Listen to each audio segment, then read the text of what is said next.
सर्व सृष्टि के सद्गुरु सद्गुरु सुखराम जी महाराज ने धन्य हो धन्य हो धन्य हो।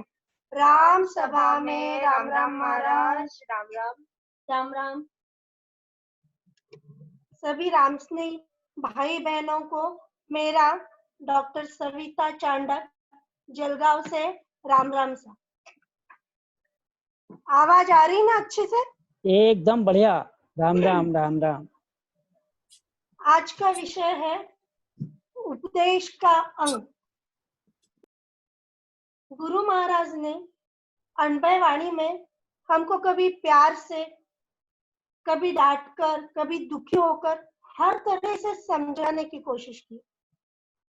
गुरु महाराज को बताते हैं मनुष्य ने क्या करना चाहिए और मनुष्य क्या करता है। उपदेश, उपदेश यानी ज्ञान देना, सलाह देना, समझाना, आदेश देना। संसार के हमारे जो गुरु है, माँ है, पिताजी है, हमारे स्कूल के टीचर्स हैं, हमको जो व्यवसाय सिखाते वो गुरु है, वो हमको उनके अनुभव बताते हैं और वो अनुभव से हम सीखते हैं और यश प्राप्त करते हैं। वैसे ही गुरु महाराज हमको इस अंग में मनुष्य ने क्या करना चाहिए, क्या सोचना चाहिए, क्या परखना चाहिए, इसके बारे में बताते हैं। गुरु महाराज ने बहुत सुंदर सुंदर छोटे छोटे उदाहरण से हमको समझाया है। बड़े ख्याल से सुनना।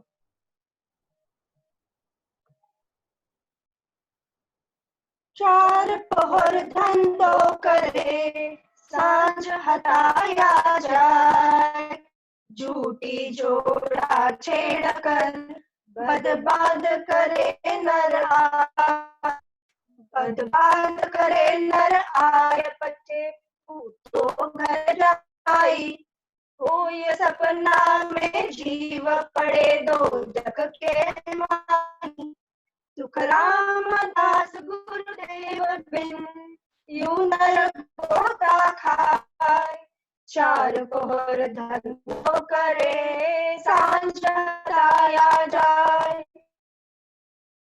गुरु महाराज क्या बता रहे?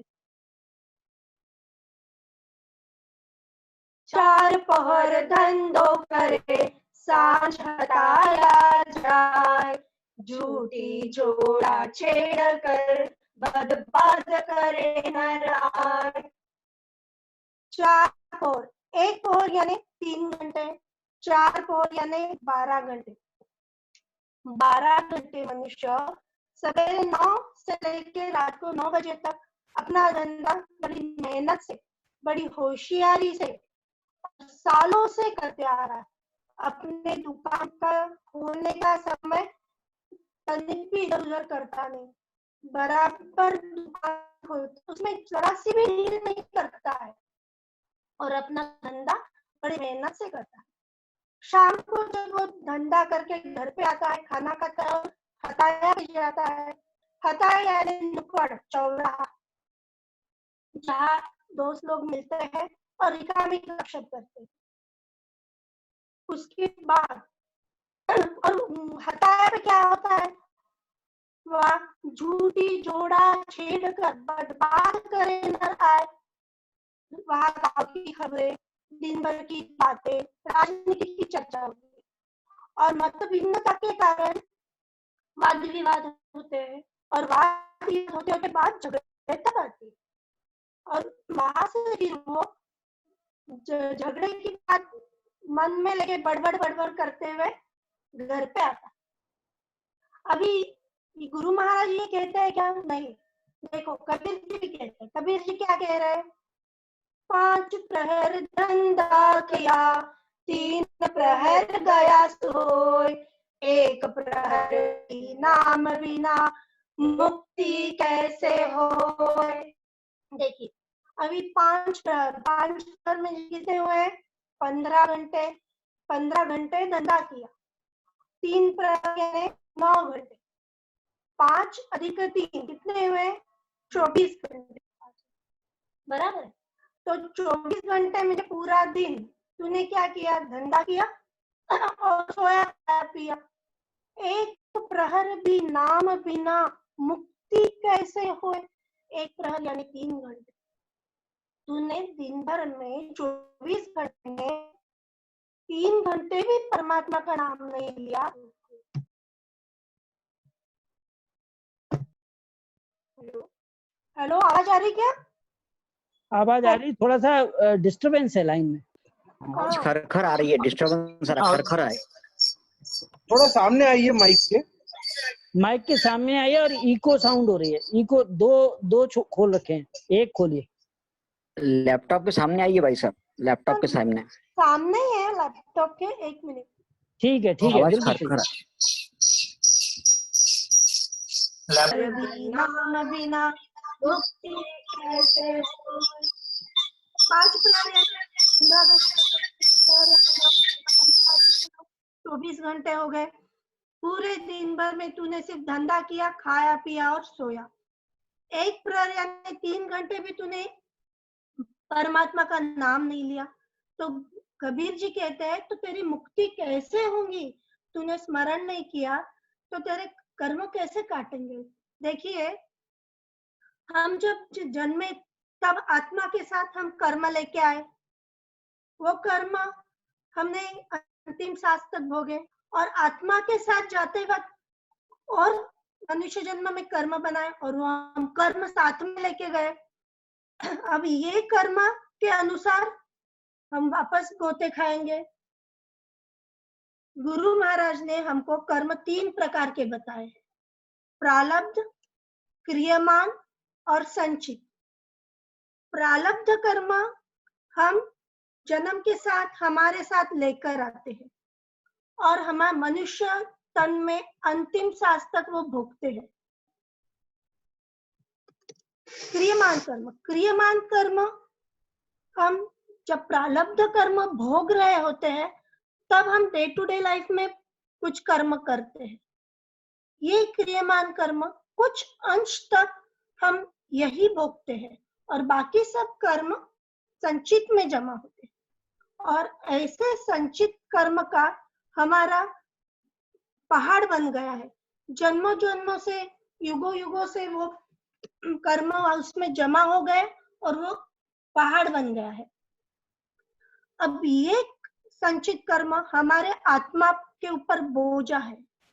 जब तक हम ये कर्म काटेंगे नहीं तब तक हमारी मुक्ति होगी नहीं, हमें मोक्ष मिलेगा नहीं। कबीर जी भी कहते हैं कर्मा की घाघर फोड़ो। अरे ये कर्म काटो तभी तुमको मोक्ष मिलेगा। मगर ये कर्म कैसे कटेंगे? जब हम स्मरण करेंगे, सदगुरु का शरणा लेंगे, तभी हमारे कर्म कटेंगे। गुरु महाराज कहते हैं, राम भजन की ढील करे रे, कर्मा की ताकीदी। सतसंगत तज जाय हताया, फिट लानत तोए गीदी। राम भजन की ढील करे रे, कर्मा की ताकीदी। मनुष्य क्या करता है? बाकी जो भी कर्म है वो हर्ष हर्ष से करता है, सब काम आनंद आनंद से करता है, आगे आगे होके करता है। शादी में जाना है, पिक्चर को जाना है, किसी को मिलने जाना है, किसी को यहाँ बैठने को जाना है, आगे आगे होके करता है। मगर राम भजन की ढील करता है। उसको अगर बोलो बैठ तू राम भजन कर 10 मिनट, तो उसकी इच्छा नहीं होती और 10 मिनट भी उसके लिए बहुत समय हो जाता है। 10 मिनट में उसको 2-4 जमाई आ जाएंगी, पाँव दुखने लगेंगे। और वही उसको पिक्चर देखने लेके जाओ, 3 घंटे आराम से बैठेगा, ना पाँव दुखेंगे न जमाई आएंगी। तो मनुष्य राम भजन की ढील करता है। सत्संगत तज जाय हताया। सत्संगत तजता है म्हणजे सत्संगत छोड़ता है और हताया पे जाता है। हताया यानी जैसा पहले बताया, नुक्कड़, चौराहा, जहां दोस्त लोग आके गप्पे मारते हैं। फिर लानत तोएगी दी। ऐसे मनुष्य पे धिक्कार है जो सत्संगत छोड़ के हताया पे जाता है, बाकी कर्म करने में आगे आगे आता है और राम भजन में ढील रखता है। सत्संग जा गया तो क्या फायदा होगा उसको? देखो, अगर वो हटाया गया तो रिकामी गपशप करेगा, उसका समय बर्बाद हो जाएगा। मगर सत्संग जाता है तो वो ज्ञान सुनेगा, सदगुरु के शरण में जाएगा, राम स्मरण करेगा, परमात्मा से प्रीति करेगा और उसका काम हो जाएगा। कहते हैं ना, गुरु महाराज ने कहा है, राम रटे परमेश्वर प्यारा, रहे कर्मा सुन्यारा। राम रटेगा तो वो परमेश्वर का प्यारा हो जाएगा, उसके कर्म कट जाएंगे और उसको परम पद मिल जाएगा। अब ये आगे देखिए। बदबाद करे नर आय पचे, सूतो घर जाई, होय सपना में जीव पड़े दो जग के माही। देखो, वो हताया से बड़बड़ करते हुए घर पे आता है और फिर सो जाता है। सोने के बाद उसको सपना आता है, मगर सपने भी उसको कौन से आते हैं? दुख भरे सपने आते हैं। किसी के यहाँ मौत हो गई, किसी के यहाँ चोरी हो गई, किसी का एक्सीडेंट हो गया, क्योंकि उसने कभी दिन भर में न भक्ति की चर्चा की, न स्मरण किया, तो सपने भी दुख भरे ही आएंगे। जो संत स्मरण करता है, 2-3 घंटे बैठ के धारोधार स्मरण करता है, दिन भर मुख से राम का नाम लेता है, परमात्मा से प्रीति करता है, उसकी स्थिति देखो कैसे होती। कबीर जी ने बोला है, सपना में बरडाय कर जो कोई केवे राम, सपना में बरडाय कर जो कोई केवे राम, उनकी पग रज परसता मेरे सिर की छाव। यानी जो सपने में भी राम कहता है, उसके पग की धूल मैं मेरे माथे को लगाना चाहूंगा। देखो कितनी बड़ी बात है। इसका मतलब क्या है? जो सपने में राम बोल रहा है, म्हणजे वो दिन भर मुंह में राम का नाम ले रहा है, 2-3 घंटे बैठ के राम स्मरण कर रहा है, इसलिए वो सपने में भी राम कह रहा है। कहते हैं ना, जो मन में है और जो हम दिन भर में कहते हैं वही सपने में आता है। आगे देखिए। सुख रामदास गुरुदेव बिन यू नर गोता खाए, चार पहर धंधो करे सांझ हताया जाए। देखिए, अभी गुरु महाराज बोल रहे हैं, यू नर गोता खाए। गोता का मतलब क्या बता रहे हैं? देखो, मनुष्य क्या करता है? अपने 24 घंटे खाना पीना सोना और धंधे में गमाता है। वो भक्ति करता नहीं, भक्ति की चर्चा नहीं करता और स्मरण भी नहीं करता, व्यर्थ गमाता है। जब शरीर छूटता है तो आत्मा के साथ गाड़ी घोड़े नहीं जाते, सिर्फ कर्म जाते हैं। जब ये कर्म जाते हैं तो उसमें पुण्य कर्म रहते हैं और पाप कर्म रहते हैं। पुण्य कर्म वो देवी देवताओं के देश में भोग लेता है, स्वर्ग, वैकुंठ, कैलाश, शक्ति लोक, जैसे आपको स्क्रीन पे दिख रहा। और पाप वो नरक में भोगता है। वो भोग के फिर 84 में आता है, फिर कुत्ता बिल्ली ढोर बनता है और 84 लाख की आखिरी योनि मनुष्य योनि में आता है। फिर मनुष्य योनि में आया, तब अगर उसको सदगुरु मिले, उसने भक्ति की, स्मरण किया तो ठीक है, नहीं तो वापस कर्म बढ़ाता है और वापस ये आवागमन का चक्कर चलता है। जब तक उसको सदगुरु मिलते नहीं, तब तक इसका जन्म मरण का चक्कर छूटता नहीं। इसलिए गुरु महाराज कहते हैं, सुख रामदास गुरुदेव बिन यू नर गोता खाए, चार पहर धंधो करे सांझ हताया जाए। जिसको सद्गुरु मिले नहीं या जिसने सद्गुरु किया नहीं वो गोता खाता है। अभी कबीर जी ने भी कहा है, ना तू गयो संता शरणे, ना तू हरि गुण गायो। पच पच मर्यो बैल के ताही, रात सोयो दिन, खायो भजन बिन बावरो। तूने व्यर्था ही जन्म मायो भजन बिन बावरा। देखो संतों ने हमको कितना हर तरीके से समझाया है। तूने मनुष्य जन्म में कभी संतों के शरण में गया नहीं, कभी राम स्मरण किया नहीं, सिर्फ बैल के जैसे काम कर करके मर गया। जैसे घाणी का बैल रहता ना, वो दिन भर काम करता और वापस उसको छोड़ देते, ऐसा तुमने दिन भर बैल के जैसे पूरे आयुष्य में बैल के जैसे काम किया। रात को सोया, दिन में खाया, भजन के बिना पूरा मनुष्य जन्म गमा दिया। गुरु महाराज कहते हैं ये मनुष्य जन्म बहुत अनमोल है, इसको तुम कौड़ी माफक गमाओ मत। इसमें मनुष्य जन्म में आए हो तो इसका कारज कर लो। आगे देखिए,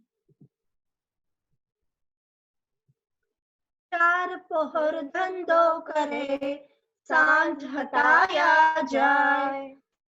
गुरु महाराज का इसमें कहना क्या है कि तुम शाम को जो हटाया जाके समय बर्बाद कर रहे हो, वो समय स्मरण में लगाओ।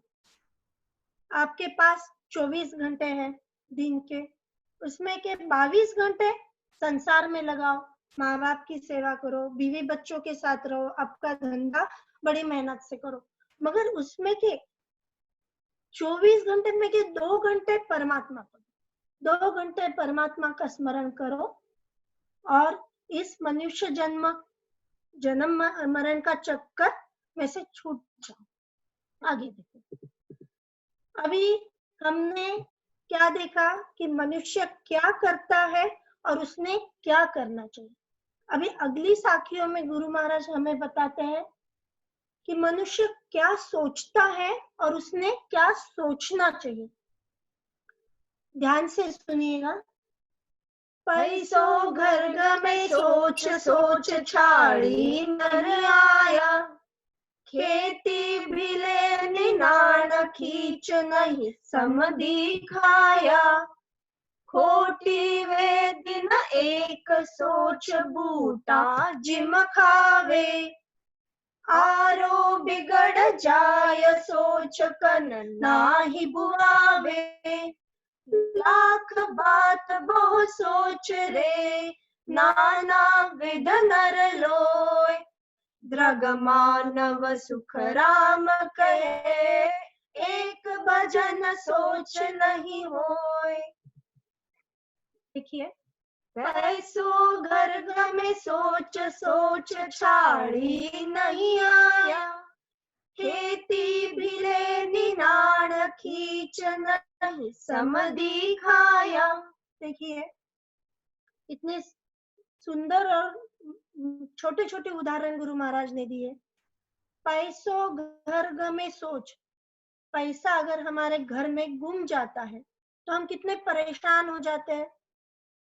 हम वो पैसे अलमारी में, ड्रॉवर में, पर्स में ढूंढते हैं, चिंतित हो जाते हैं और हम क्या करते हैं, सोचते अरे मैंने पैसे वहां रखे थे, फिर मैं वहां से वहां गई थी, और वो सोच सोच के ढूंढने की कोशिश करते हैं। 2-3 दिन हमारा मन उसी में रहता है, समय भी जाता है और मन भी खराब रहता है। आगे देखिए, सोच छाड़ी नहीं आया। छाड़ी यानी बकरी। अभी किसान है, किसान के पास पशुधन रहता है, गाय, बकरी, भैंस। ये गाय और बकरी, भैंस सवेरे जंगल में चरने चली जाती है। किसान को पता रहता है आज मेरी 5 गाय, 2 भैंस, 10 बकरी चरने गई है। शाम को जब वापस आती है तो उसको दिखता है कि एक बकरी नहीं आई, तो वो उसके बारे में सोचता है कि वो बकरी को किसी प्राणी ने तो खा नहीं लिया, कहीं रास्ता तो नहीं भूल गई, और रात भर सोता नहीं। देखो कितनी छोटी सी बात है, मगर सोच आती है। खेती भिले निनाण, ये भी एक बहुत छोटी बात है। निनाण यानी घास। किसान जब फसल बीज बोता है, फसल लगाता है, पानी देता है, जैसे बारिश में सब जगह घास उगती है, वैसे खेत में भी फसल के आजू बाजू घास उगती है। अब वो घास देख के वो परेशान हो जाता है, सोचता है कि अभी मुझे ये निकालनी पड़ेगी। क्यों? क्योंकि ये घास क्या करती है, ये फसल को कमजोर करती है, और वो सोचता है कि मेरे फायदा में नुकसान हो जाएगा, मुझे ये निकालनी पड़ेगी। और वो उसी सोच में उसके 2-3 दिन निकल जाते। आगे देखिए, खींच नहीं समधी खाया। समधी यानी ब्याही।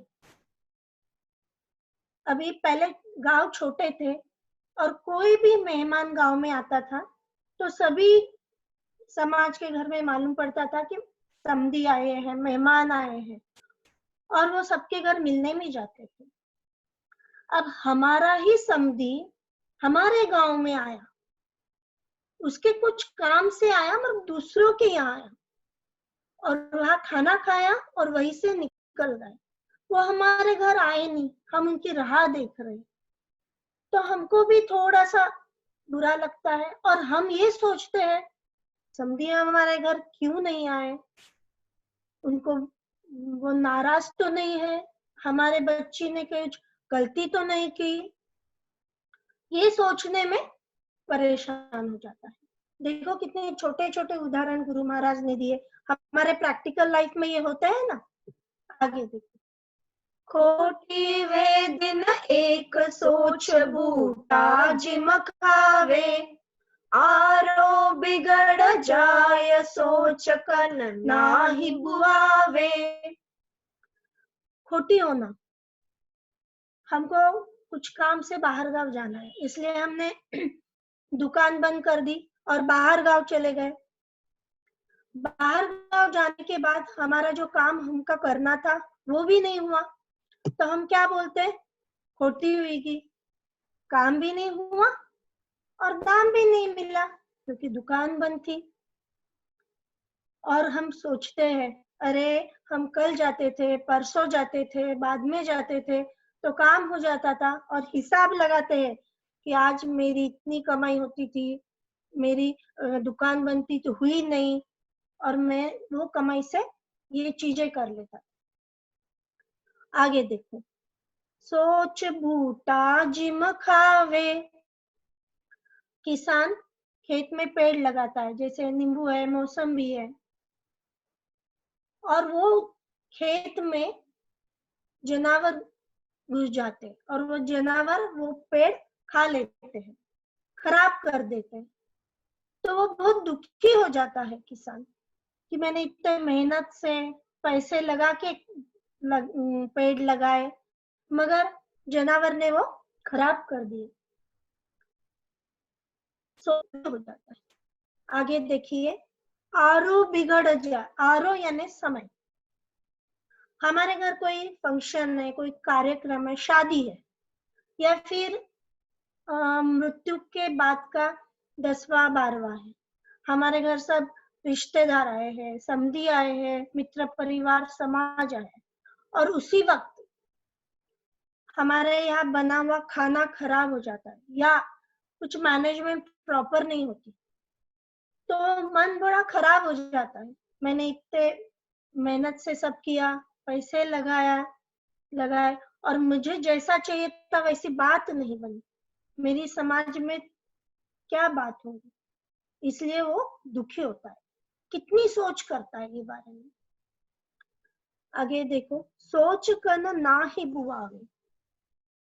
किसान अपने खेत में आलस्य से इस साल आषाढ़ में बीज बोता नहीं, आलस कर देता, बाद में देखेंगे, ऐसे कहता है। फिर जब कार्तिक महीने में दूसरों के खेत में बहुत अच्छी फसल आती है और उसके घर गाड़ा भर भर के धन आता, गाड़ा भर भर के फसल आती है और फसल बेच के धन भी आता है। फिर वो दुखी होता है, अरे देखो उसके यहाँ कितनी फसल आई है, मैं भी बोता था तो मेरे यहाँ भी आती है, दुखी होता है। देखो गुरु महाराज ने हमें मनुष्य कैसे कैसे सोच रहा है ये उदाहरण दिए। अब गुरु महाराज बता रहे, लाख बात बहु सोच रे, नाना विध नर लोय, द्रग मानव सुख राम कहे, एक भजन सोच नहीं होय। मनुष्य लाख बातों की सोच करता है। अभी हमने देखे गुरु महाराज ने हमको 4-6 बातें बताई, मगर अगर हमने लिस्ट बनाई कि हम क्या क्या सोचते हैं सवेरे से रात तक, तो हनुमान की शक्ति भी कम पड़ जाएगी। क्योंकि हम सवेरे उठते हैं, ब्रश लेते हैं, तभी चालू होता है, आज बुधवार है, फिर इलेक्ट्रिक बिल भरना है, आज ड्यू डेट है, चालू हो जाती, सोच चालू हो जाती, नाना तरीके से सोचता है।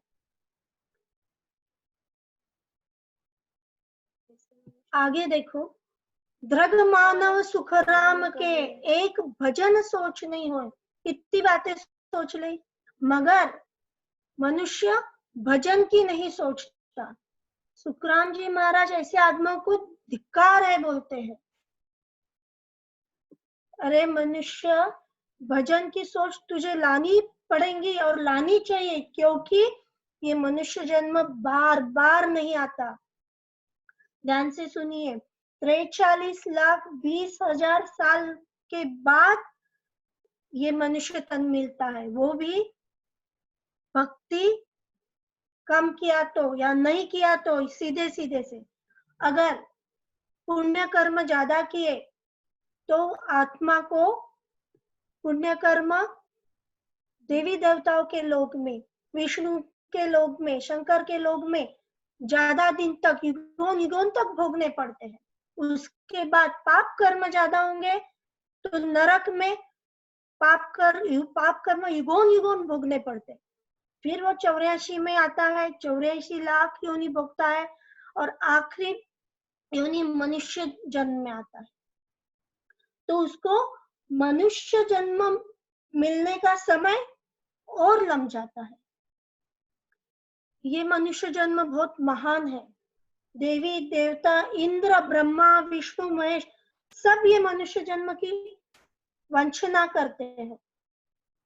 रामायण में भी ये बात लिखी है, क्योंकि मनुष्य देह से ही परम मोक्ष होता है। मनुष्य देह जंक्शन है, जैसे भुसावल जंक्शन है, यहाँ से हम नॉर्थ में जा सकते हैं, साउथ में जा सकते हैं, वेस्ट में जा सकते हैं, ईस्ट में जा सकते हैं, वैसे ये जंक्शन है। अगर तुमने सही भजन की सोच लाई और सही भक्ति की तो मनुष्य देह से ही हम स्वर्ग में जा सकते हैं, वैकुंठ में जा सकते हैं, कैलाश में जा सकते हैं, शक्ति लोक में जा सकते हैं, पार ब्रह्म में जा सकते हैं, या फिर सत्स्वरूप के देश में जा सकते हैं। आपको सोचना है आपको जाना कहाँ है। आगे देखिए, अभी हमको गुरु महाराज ने क्या बताया कि मनुष्य क्या करता है और उसने क्या करना चाहिए। बाद में बताया क्या सोचता है और क्या सोचना चाहिए। अभी गुरु महाराज हमें क्या बता रहे हैं कि मनुष्य क्या परखता है मगर उसने क्या परखना चाहिए। देखिए, पैसों तो परखाय ले, सौदा करे बजाय, गेल नर घर जावता, बहुविध बूझे आय, समधी करे विवेक सु, चाकर रहे दिल जोय, हंडिया कूठम ठोर के, लेता है सब कोय, सब कसर कीमत काढ़ कर, परख करे नर दे, धृग मानव सुख राम कहे, एक भजन परख नहीं ले। गुरु महाराज क्या कह रहे? पैसों तो परखाय ले, सौदा करे बजाय, गेल नगर घर जावता, बहुविध बूझे आय। गुरु महाराज ने छोटे छोटे उदाहरण दिए हैं। पैसों तो परखाय ले, पैसा हम जब कुछ खरीदते हैं और उसे वापस छुट्टे लेते हैं तो हम पैसे परख के लेते हैं। कटी नोट है, फटी नोट है, चिपकाई नोट है तो हम लेते हैं क्या? वापस देते थे, परख के लेते हैं। 500 की 2000 की नोट हम लाइट में देखते हैं कि वाटर मार्क्स बराबर है क्या, लाइन बराबर है क्या, नहीं तो स्कैन करके मशीन में डाल के देखते हैं। हम पैसा परख के लेते हैं क्योंकि हम चाहते हैं कि हम किसी से ठगे न जाए। वैसे ही सौदा करे बजाय, सौदा कोई भी सौदा हम बजा के करते हैं। ये बोलता है कि मैं ऐसा सौदा करता हूँ कि मुझे कोई ठग ही नहीं सकता। देखो हमको कोई जमीन लेनी है, प्लॉट लेनी है तो हम ऐसे ही जाके पैसे दे के प्लॉट लेते हैं क्या? नहीं, जाके जमीन देखते हैं, आजू बाजू का परिसर देखते हैं, दलाल अच्छा है क्या, मालिक कौन है, बाजार भाव क्या है, सब दिमाग में रखते हैं और बहुत होशियारी से समझदारी से सौदा करते हैं, परख के सौदा करते हैं। वैसे ही गेल नगर घर जावता, बहुविध बूझे आए। गेल यानी रास्ता, नगर यानी गांव। जब हम गांव जाते हैं तो गांव जाने के पहले, गाड़ी में बैठने के पहले रास्ते की जानकारी लेते हैं कि कौन सा रास्ता अच्छा है और कौन सा रास्ता मुझे नजीक पड़ेगा। तो हम जानकारी लेके फिर गाड़ी में बैठते हैं। फिर हमारी जब गाड़ी निकलती है और 2 रास्ते आते हैं तो फिर हम वापस गाड़ी रुकाते हैं, राह चलते आदमी को पूछते हैं, भाई हमको अमरावती जाना है तो दाएं मुड़ना है कि बाएं मुड़ना है? आदमी बताता है भाई दाएं मुड़ो, हम दाएं मुड़ते हैं। फिर वापस आगे जाके राह चलते दूसरे आदमी से कंफर्म करते हैं कि रास्ता यही है ना, और हमारे मंजिल पे बराबर पहुंचते हैं। कभी ऐसा हुआ है कि हम गाड़ी में बैठे और चले और ड्राइवर को बोलते हैं क्या, चल तुझे जैसा रास्ता दिखता वैसा चल? नहीं ना, क्योंकि हमको मंजिल पे बराबर पहुंचना है, हमारा समय बर्बाद नहीं करना है। तो गेल नगर घर जावता, बहुविध बूझे आए, बहुत बार पूछ के फिर बराबर रास्ते से अपने गांव जाता है। आगे के उदाहरण देखिए। समधी करे विवेक सु, चाकर रहे दिल जोय, हंडिया कूठम ठोर के, लेता है सब कोई। देखो समधी यानी ब्याही। हम जब लड़का और लड़की की शादी करनी रहती तो हम बड़े विवेक से सब एंगल से सोच के करते हैं। ऐसे राह चलते लड़के या लड़की से नहीं करते। हम वो लड़की की शादी करनी है तो लड़का क्या पढ़ा है, कैसे दिखता है, क्या काम करता है, घरदार देखते हैं, खानदान, माँ बाप का स्वभाव कैसा है, सभी बातों की जानकारी लेते हैं। आजकल तो लोकेशन भी पूछते हैं, भाई सेटल कहाँ होने वाले, पूछते हैं ना। पूछना भी चाहिए, करना भी चाहिए। तो समधी करे विवेक सु, चाकर रहे दिल जोय। चाकर यानी नौकर। जब हम नौकर घर में रखते हैं तो उसको भी हम परख के रखते हैं कि ये काम करेगा ना, घर जैसा काम करेगा या बोलने के बाद काम करेगा, उसके घर परिवार में कौन कौन है, सब जानकारी लेके रखते हैं। और नौकर भी जब मालिक के यहाँ काम करता है तो वो भी मालिक की जानकारी लेता है कि मालिक अच्छे स्वभाव का है ना, पगार बराबर देगा ना, ढोर जैसी मेहनत करानी लेंगे ना, सब जानकारी लेता है। अभी देखो आगे वैसे कितनी छोटी बात गुरु महाराज ने बोली है। हंडिया कूठम ठोर के लेता है सब कोई। हंडिया यानी सादा मिट्टी का मटका। हम जाते हैं ना मटके वाले के पास, कुम्हार के पास, अभी गर्मी में ठंडा पानी पीने के लिए। कितनी छोटी बात है, 4-6 महीने के लिए हमको मटका लगता है, 1 साल को वापस नया मटका लेते हैं अपन। इतनी छोटी बात है, मगर 50-100 रुपए की, मगर वो भी हम परख के लेते हैं, बजा बजा के लेते हैं मटका भी। और लेडीज भी कोई सब्जी लेनी रही तो सादी 10 रुपए की गड्डी रहती, मगर वो खोल खोल के देखते हैं, गिल्ली है, फ्रेश नहीं है, दूसरी दे, सोचते, हर बात में सोचते हैं। देखो गुरु महाराज क्या कहना चाहते हैं, मनुष्य बुद्धिजीवी प्राणी है, वो हर जगह दिमाग लगाता है, समझदारी के सोच से काम लेता है। आगे देखो, सब कसर कीमत काढ़ कर परख करे नर दे, धृग मानव सुख राम कहे, एक भजन परख नहीं ले। अभी गुरु महाराज ने हमको कितनी बातें बताई ना।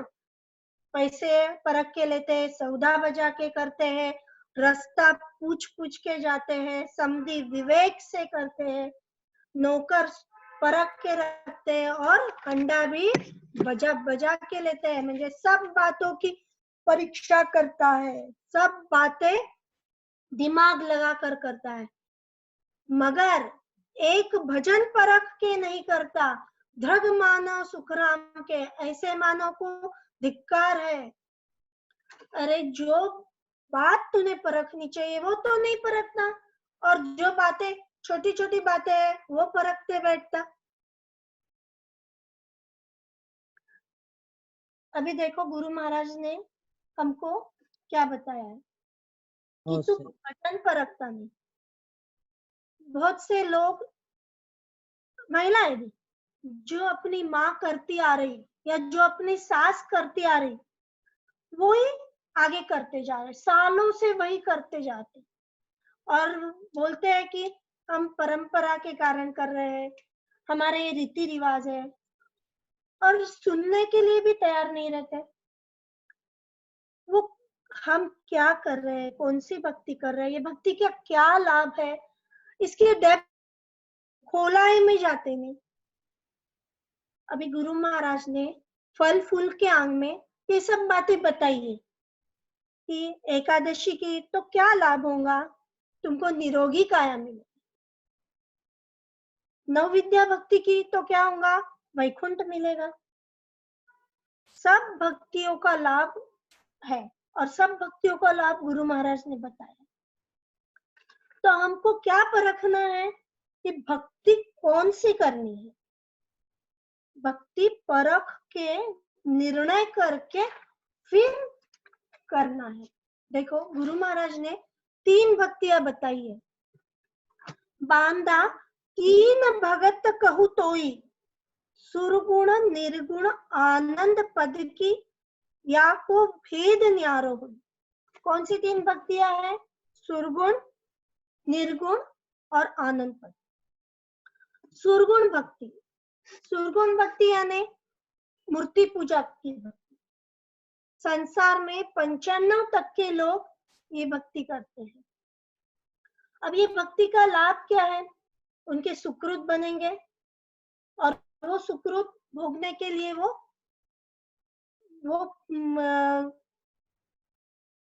स्वर्ग वैकुंठ में भोगेंगे। मगर इससे जन्म मरण का चक्कर नहीं छूटेगा। गुरु महाराज ने कहा है, आकारिकु सेविया गर्भताप नहीं जाए।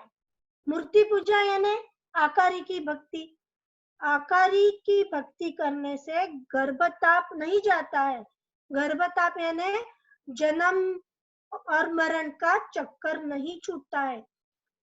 आपको जन्म में आना पड़ता है, और जन्म में आने के बाद मृत्यु होती है, और ये आवागमन का चक्कर आपका छूटता नहीं। अभी निर्गुण की भक्ति, यानी निराकार की भक्ति। जो मनुष्य थोड़ा और परखता है, थोड़ा और खुलाई में जाता है, वो ये निराकार की भक्ति करता है। निराकार की भक्ति की पहुंच कहाँ तक है? पार ब्रह्म तक है। पार ब्रह्म तक वो जाता है, मगर वापस कुछ समय बाद वो वापस आता है, मगर इससे परम मोक्ष नहीं होता। अभी तीसरी भक्ति बताइए, आनंद पद की भक्ति। यह सत्स्वरूप की भक्ति है, बहुत बिरले लोग करते हैं। ये भक्ति में आत्मा के ऊपर जो संचित कर्म है वो पूरे कट हो जाते हैं, पूरे हम काट लेते हैं, और आत्मा शुद्ध ब्रह्म होके सीधा आनंद पद जाता है। क्योंकि आत्मा के पास कर्म नहीं होते, कर्म नहीं, निकर्मी है वो, तो वो काल के चंगुल से निकल जाता है। काल का उस पे कोई कंट्रोल नहीं रहता है। आत्मा के ऊपर कर्म ही नहीं है तो काल उसको क्या भुगताएगा? तो वो सीधा अमर पद जाता है, और अमर पद से आने की रीत नहीं है, और हमारा परम मोक्ष होता है। सृष्टि में यही एक भक्ति है जिससे परम मोक्ष मिलता है। तो मनुष्य को परखना है कि उसे भक्ति कौन सी करना है। ये मनुष्य जन्म बहुत अनमोल है, अभी तुमको ये मिला है। गुरु महाराज कहते हैं, बहुत तड़प से कहते हैं, जीतोड़ो मत हार। अरे बाजी अभी तेरे हाथ में है, तेरे पास मनुष्य तन है, तुझे सद्गुरु मिले हैं, भक्ति मिली है, भक्ति कर ले, सद्गुरु के शरण में जा, राम स्मरण करके तेरी ये बाजी जीत ले और अमर पद का वासी बन जा। देखिए अब आगे गुरु महाराज क्या कहते हैं। अभी गुरु महाराज ने हमको क्या क्या बताया, मनुष्य क्या करता है, क्या करना चाहिए, क्या सोचता है, क्या सोचना चाहिए, क्या परखता है और क्या परखना चाहिए। अभी गुरु महाराज ने हमको यह बहुत सुंदर उदाहरण दिए। गुरु महाराज संसार में व्यवहार कैसा करता है और सद्गुरु और परमात्मा से कैसा व्यवहार करता है, देखिए, ख्याल रखिए। नकटी बूची मांगता ही की बात सुनावे, बहु विधवे आदीन दौड़वा के घर जावे, गाव पटेली लेन बहुत सूखा नर दीनी, न्यात पात के काज बांध जर भी सिरलीनी, या बातारे वास्ते सब नर जूझा जाए, या सरोवर सुख राम कहे हर गुरु है नाय। देखिए, नकटी बूची मांगता ही की बात सुनावे, बहु विधवे आधीन दौड़वा के घर जावे। देखिए, नकटी पूछी मांगता ही की बात सुनावे। एक आदमी है या उसका लड़का है, उसकी शादी नहीं हो रही, प्रपोजल्स आए मगर बात नहीं बनी, सगाई हुई नहीं। तब ये आदमी को ये बात पता चलती है कि पास में कोई गांव में एक शादी योग्य लड़की है और वो नकटी है, नकटे यानी चपटे नाक की, और बूची है यानी छोटे कान की, और उसकी शादी करने का अधिकार एक मध्यस्थी के पास है और ये लड़की से शादी हो सकती है। जैसे उसको ये बात मालूम पड़ती है तो ये आदमी वो मध्यस्थी के पास अधीन हो के जाता है और दौड़ दौड़ के जाता है। ये न तेन प्रकारेण वो उस मध्यस्थी को रिझाने की कोशिश करता है, कैसे न कैसे वो ये बात मान जाएगा और अपनी सगाई हो जाएगी। देखो गुरु महाराज का कहना क्या है कि संसार की बात में मनुष्य सिर झुका झुका के जाता है, अधीन होके जाता है और दौड़ दौड़ के जाता है। आगे देखो, गाव पटेली लेन बहुत सूखा नरदीनी, न्यात पात के काज बांध जर भी सिर लीनी। अभी गाव पटेली लेन बहुत सूखा नरदीनी, गांव में पटेल रहता है, गांव का पाटिल रहता है, हमारे मराठी में यहाँ पाटिल बोलते हैं, गांव का मुखिया। अभी गांव में मुखिया को चुनते हैं, ये मुखिया के हाथ में गांव के अधिकार रहते हैं, सत्ता रहती है, और ये गांव का मुखिया को कुछ गांव के ज्ञानी लोग, साहूकार लोग ऐसे चुनते थे। तो ये आदमी को गांव का पटेली बनना है, पटेली बनना है, बराबर है। तो ये क्या करता, जो आदमी गांव का पटेल चुनते हैं उन आदमियों को रिश्वत देता है, उनके पास बार बार जाता है, सिर झुका के जाता है। उन्होंने कोई भला बुरा कह दिया तो वो सहन कर लेता है। देखो गांव का मुखिया कितने दिन का पद है ये, 2-4 साल का, 5 साल का, मगर उसके लिए वो उनको रिश्वत देता है। वैसे ही देखो, न्यात पात के काज बांध जरबी सिर लीनी।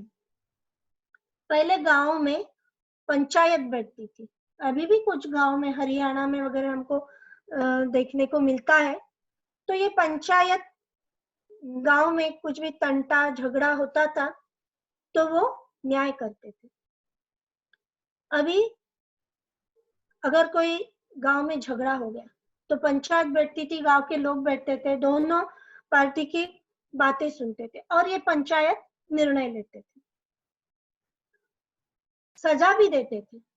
अब ये सजा का माफीनामा क्या रहता था कि वो आदमी को अपने गमछे में पंचायत के लोगों के जूते वो गमछे में बांध के सिर में लेना, सिर पर रखना पड़ता था और माफी मांगना पड़ता था। अभी देखो, वो आदमी समाज के लिए, समाज में रहना है इसलिए ये बात भी करने को तैयार होता है। न्यात पात के काज बांध जरबी सिर लीनी, इसमें खुद का मान सम्मान खो देता था। आगे देखिए गुरु महाराज क्या कहना चाहते हैं, या बातारे वास्ते सब नर झूझा जाए, या सरोवर सुख राम कहे हर गुरु है नाय। देखिए गुरु महाराज ने कितना दुखी होके बोला है, या बातारे वास्ते सब नर झूझा जाए। अभी हमने जो बातें देखी, नकटी बूची लड़की से शादी, जो लड़की अपने लड़के के योग्य भी नहीं है फिर भी उसके लिए दौड़ दौड़ के जाता है, अधीन होके जाता है। फिर गांव की पटेली जो 2-4 साल के लिए है फिर भी उसको रिश्वत देता है। फिर समाज के लिए अपना मान सम्मान होता है, ये बातों के लिए नर जूझता है, आगे आगे होके करता है। गुरु महाराज कहते हैं, अरे ये बातों से सदगुरु और परमात्मा छोटे हैं क्या? छोटे हैं क्या? ये बातों से छोटे हैं? फिर तू ये बातों में तो ऐसा व्यवहार कर रहा, सर झुका के जा रहा, रिश्वत देता है, मान सम्मान होता है, और सदगुरु और परमात्मा से ऐसा व्यवहार करता है क्या? अगर तुम सदगुरु और परमात्मा से ऐसा व्यवहार करता है, उनके पास दौड़ दौड़ के जाता है, उनके शरण में जाता है, उनके दर्शन करने जाता है, तो वो तुझे, ये पाटिल की तो यहाँ की संसार की बात है, वो तो तुझे अमर पट्टा देने को तैयार है, हमेशा के लिए देने के लिए तैयार है, मगर तू ऐसा व्यवहार उनके साथ नहीं करता, तू उनको रिश्वत देता नहीं। अरे परमात्मा को रिश्वत में क्या चाहिए? तन नहीं चाहिए, मन नहीं चाहिए, धन नहीं चाहिए। परमात्मा को सिर्फ निज मन चाहिए। तू उनको निज मन देगा तो सद्गुरु की मेहर हो जाएंगी, तेरे घट में निरंतर की जागृति हो जाएंगी और तेरा काम हो जाएगा और तू परम पद चले जाएगा। जिसके लिए तूने मनुष्य जन्म लिया है वो तेरा मनुष्य जन्म सार्थक हो जाएगा। अभी देखो आगे क्या कहते हैं गुरु महाराज।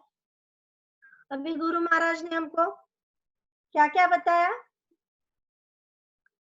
मनुष्य क्या करता है, क्या सोचता है, क्या परखता है, और अभी गुरु महाराज हमको क्या व्यवहार कैसा करता है। अभी गुरु महाराज हमको बताते हैं कि भजन में तुमको क्या चाहिए। अभी सपोज मनुष्य ने समझ लिया कि हाँ गुरु महाराज ने बताया है, मैं वैसा कर रहा हूँ, वैसे ही सोच रहा हूँ, वैसे परख लेता हूँ, भक्ति परख ली, सोच ली, गुरु महाराज से वैसे गुरु महाराज के शरण में गया और गुरु स्मरण करने लगा। मगर अभी स्मरण यानी भजन कैसा करना है ये गुरु महाराज हमको बताते हैं। प्रेम जहाँ लग भजन प्रेम खूटा सब कारा, माया जब ग्रहे सुख धन बिन दुख बुहारा, करामात जब पीर कड़ा लग देवत होई, जब लग मन इतबार बात माने जुग सोई, बांधे मुठी लाखरी खुला कौड़ी मोल, भाव खचा सुख राम के सब नर फूटा ढोल। देखिए गुरु महाराज क्या कहते, प्रेम जहाँ लग भजन प्रेम खूटा सब कारा, माया जब ग्रह सुख धन बिन दुख बुहारा। भजन में जब तक प्रेम है तब तक ही वो भजन कहलाता है, और भजन में प्रेम फूट गया यानी कम हो गया तो वो सब गलबला है, कल्ला है, गोंधळ है। देखो भजन में अगर प्रेम रहेगा तो ही हमारी परमात्मा से लीव लगेगी, तभी हमारा मन और तभी वो भजन होगा। जैसे देखो माया जब ग्रहे सुख धन बिन दुख बोहारा, माया अगर माया संपत्ति धन दौलत गाड़ी घोड़े अगर घर में है तभी हम सुख मिलेगा। हम कहते हैं ना अरे वो तो करोड़पति है उसको क्या कमी है, वैसे ही धन बिन दुख बोहारा, अगर घर में धन नहीं है या कम है तो सब व्यवहार दुखी हो जाते हैं, क्योंकि हमको बहुत सारे पैसे से काम रहता है, पर पूंजी छोटी है तो हम काफी सारे काम कट कर देते हैं, उसमें से बहुत जरूरी काम करते हैं। अगर ऑफिस जाने के लिए मुझे गाड़ी चाहिए मगर मेरे पास धन नहीं है तो मैं पैदल जाऊंगा, नहीं तो बस के पास निकाल के बस से जाऊंगा जिसमें मुझे मेहनत करनी पड़ रही है, दुख है। वैसे ही जैसे घर में पैसा है तो सुख है और घर में धन नहीं है तो दुख है, वैसे ही भजन में प्रेम है तो वो भजन है, और भजन में से प्रेम छूट गया कम हो गया तो वो गलबला है। आगे देखो, करामात जब पीर कड़ा लग देवत होई, जब लग मन इत बार बात माने जुग सोई। करामात जब पीर, कोई आदमी है अगर वो परिचय चमत्कार दिखाता है तो लोग उसको पीर कहेंगे, अगर उसमें परिचय चमत्कार नहीं है तो लोग उसको पीर मानेंगे ही नहीं। वैसे ही देवताओं में कला है, इसलिए लोग उनको देव कहते हैं।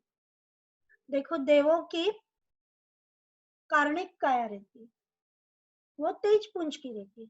उनमें ये कला रहती है कि वो दीवार में से एक रूम से दूसरे रूम में जाना है तो वो दीवार में से निकल जाते हैं, उनको दरवाजा खोल के जाने की जरूरत नहीं रहती, मगर हमको तो दरवाजा खोल के ही जाना पड़ता है।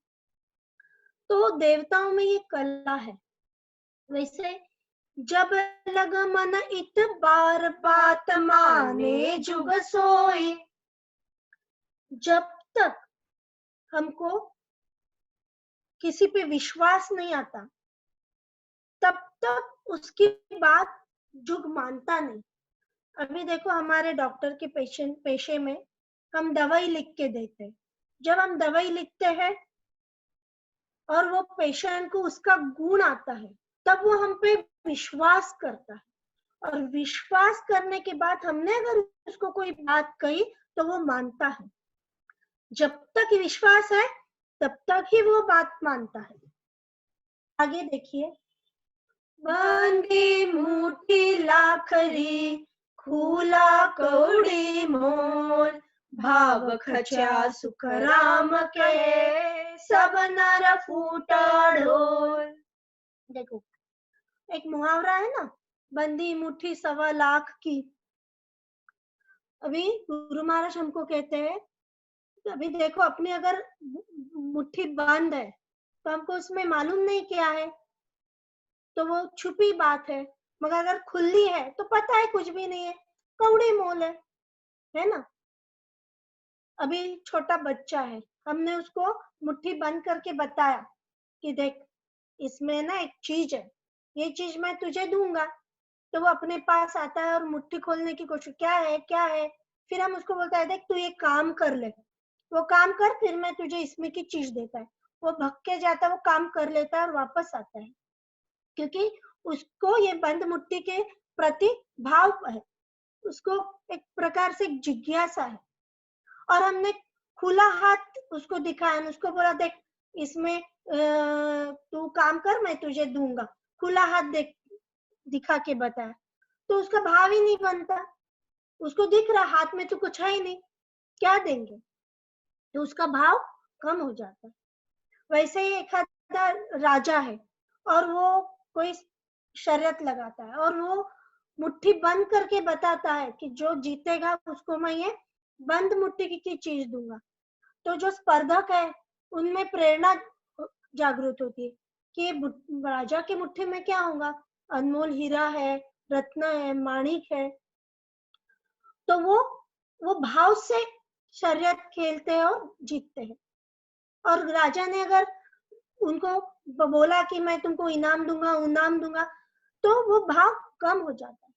वैसे ही भाव खचा सुखराम के सब नर फूटा ढोल, अगर भजन में भाव कम हो गया तो सब वो भजन फूटे ढोल जैसा है।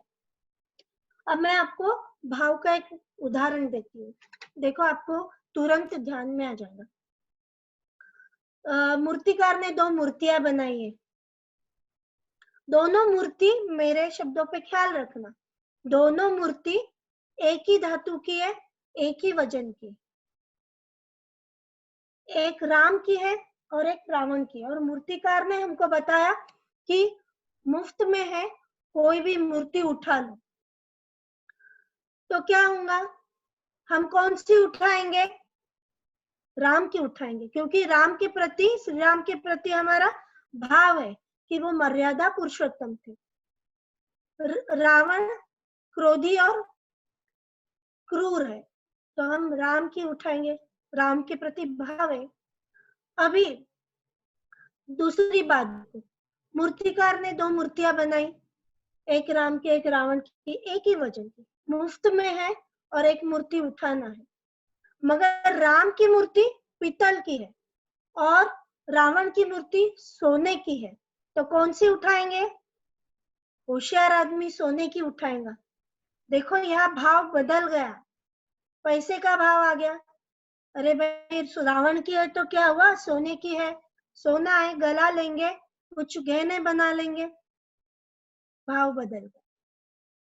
तो इसलिए भजन में अगर भाव होगा तो ही वो भजन कहलाएंगे, भाव नहीं तो सब वो भजन फूटे ढोल जैसा है। अभी देखो बैंड बाजा में एक ढोल रहता बड़ा, जो ढम ढम ढम बजता है, और वो जैसे ही बजता है सबके शरीर में प्रेरणा आती है, वाइब्रेशन आता है। छोटे बच्चे सब आजकल सभी वो ढोल जैसा ही बजता है पाँव थिरकने लगते हैं।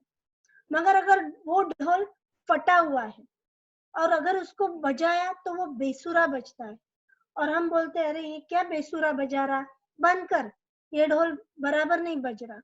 वैसे ही भजन में भाव नहीं है तो वो फूटे ढोल जैसा है, वो कोई काम का नहीं।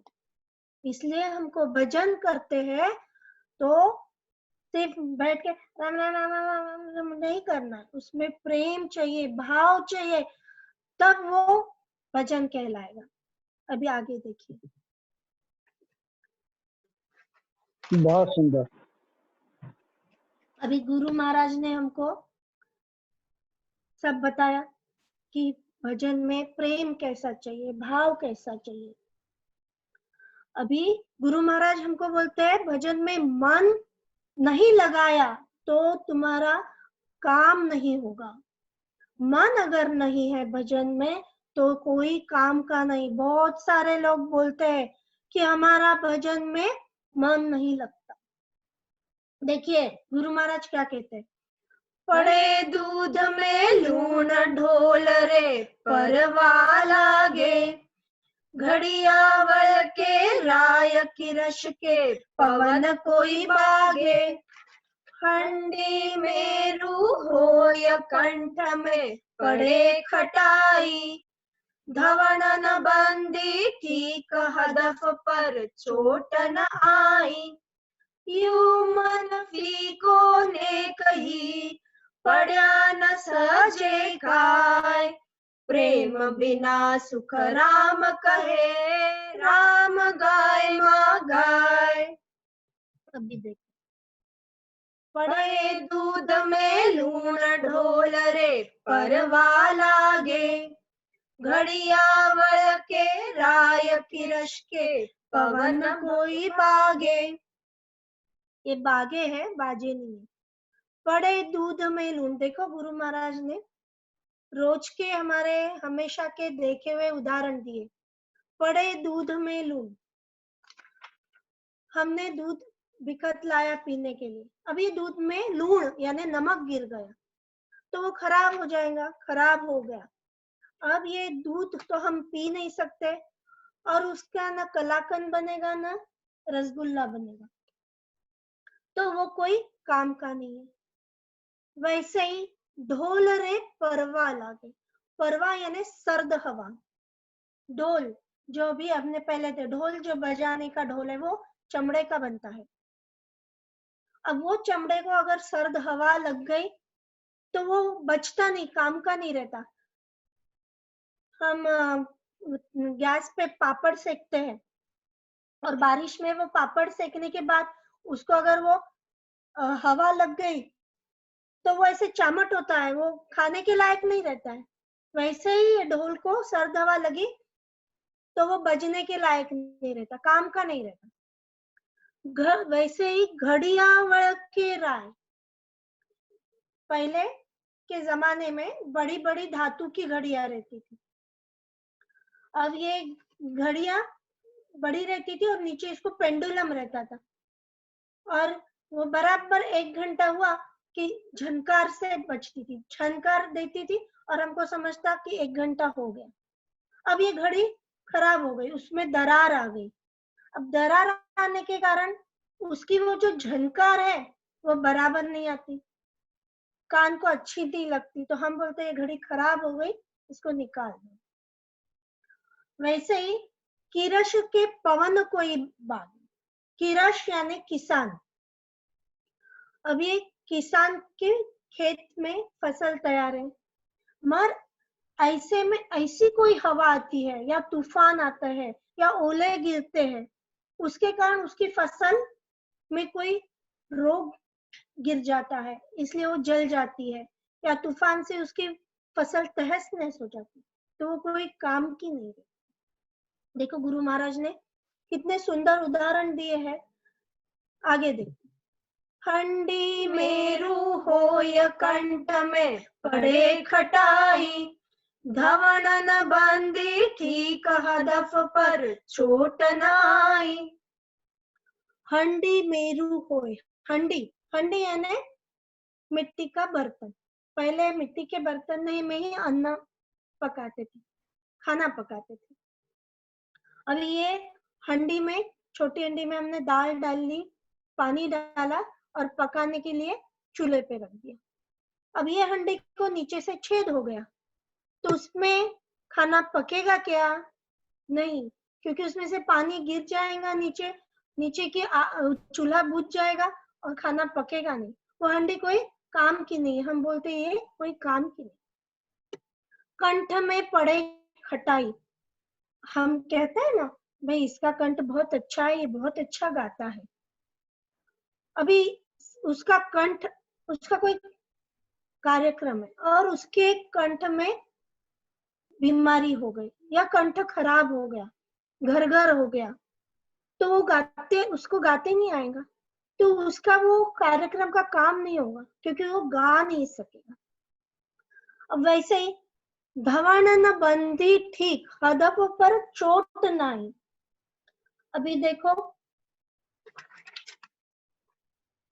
हमको कोई निशाना, कोई बाघ की शिकार करनी है, अगर शिकार करनी है तो हम उस पर निशाना पकड़ेंगे और फिर निशाना बराबर पकड़ेंगे और फिर उसको बराबर छोड़ेंगे, तब वो जाके शिकार पे लगेगा। अगर हमने निशाना बराबर पकड़ा नहीं तो शिकार बराबर होंगी नहीं, तो हमारा निशाना व्यर्थ गया।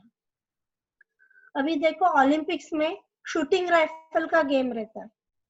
ओलंपिक्स में अभिनव बिंद्रा में कुछ साल पहले इंडिया के लिए गोल्ड मेडल लाया था ना, तो वो गेम में उनको एक टारगेट दिया रहता और वो टारगेट पे वो बराबर निशाना लगाते हैं, और जैसे ही इशारा होता है वो निशाना छोड़ते हैं और वो टारगेट पे जाना चाहिए। अगर वो बराबर टारगेट पे लगता है तो उनको पॉइंट्स मिलते हैं, वो अगले राउंड में जाते हैं, हो सके तो मेडल भी लाते हैं।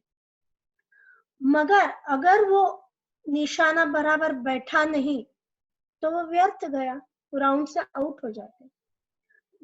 हमको निशाने पर बराबर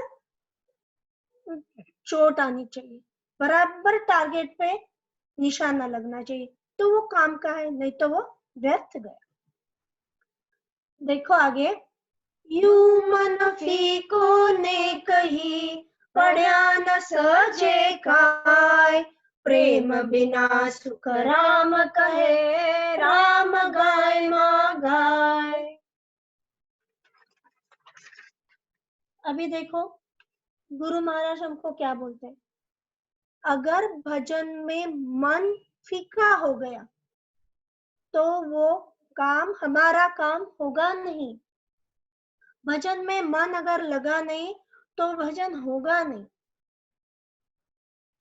उदाहरण देखो, 12वीं का बच्चा है और उसको नीट देनी है, इंजीनियर डॉक्टर बनना है, उसके पास समय कम है और उसको बहुत पढ़ाई करनी है। अगर वो आंखों के सामने पुस्तक रखता है और उसका मन ही नहीं है वो पढ़ने में, बायो केमिस्ट्री फिजिक्स, और उसका मन है अरे वो नई पिक्चर लगी है, मेरे दोस्त देखो कैसे घूम रहे हैं और मैं यहाँ बैठा पढ़ाई कर रहा, तो वो पढ़ाई का कोई फायदा ही नहीं, क्योंकि उसको कुछ आएगा ही नहीं, पेपर में मार्क्स भी नहीं मिलेंगे और उसका काम नहीं होगा। और वही दूसरा बच्चा सिर्फ 6 घंटे पढ़ता है, पूरा मन लगा के पढ़ता है, तो उसको वो प्रॉब्लम्स सॉल्व हो जाएंगे और उसका काम हो जाएगा। गुरु महाराज क्या कहना चाहते हैं, हमको काम क्या करना है, हमको शब्द, श्वास, सूरत और मन का मेला करके, उनका संयोग करके भजन करना है। आती श्वास में और जाती श्वास में राम स्मरण, राम शब्द लेके मन लगा के सूरत लगा के स्मरण करना है तो सदगुरु की मेहर होंगी, निरंतर घट में जागृत होगा और हमारे 6 पूरब के और 6 पश्चिम के कमल छेदन होकर हम 10वें द्वार के परे हमारा शब्द चले जाएगा और हमको जीते जी परम मोक्ष हो जाएगा। यही हमारे मनुष्य देह का काम है, यही हमारे मनुष्य देह का कार्य है और हम इसमें सफल हो जाएंगे। न कि मनुष्य देह हमको इसलिए नहीं मिला है खाने पीने सोने और धंधा करने के लिए। खाना पीना सोना तो पशु पक्षी भी करते हैं। तो हमको हमारा काम करना है, हमको जीते जी परम मोक्ष मिलाना है। देखो आगे गुरु महाराज कहते हैं, प्रेम बिना सुख राम के, राम गाय मा गाय। अगर भजन में प्रेम नहीं है तो राम स्मरण किया क्या और नहीं किया क्या सरीका है, वो तो सिर्फ दिखावा है। हमने कितना घंटे भजन किया, इससे हमने मन लगा के प्रेम से भाव से कितना भजन किया, ये बहुत बड़ी बात है। गुरु महाराज कहते हैं कि अगर तुमने नजमन दिया तो मैं पोहर में नहीं पल में तुम्हें लेके जाऊंगा। इसलिए हमको प्रेम भाव मन लगा के भजन करना। आगे देखिए, अभी गुरु महाराज ने हमको ये बताया कि कैसे भजन करना है, बहुत प्रैक्टिकल उदाहरण दिए हैं। अभी गुरु महाराज हमको बताते हैं कि हमको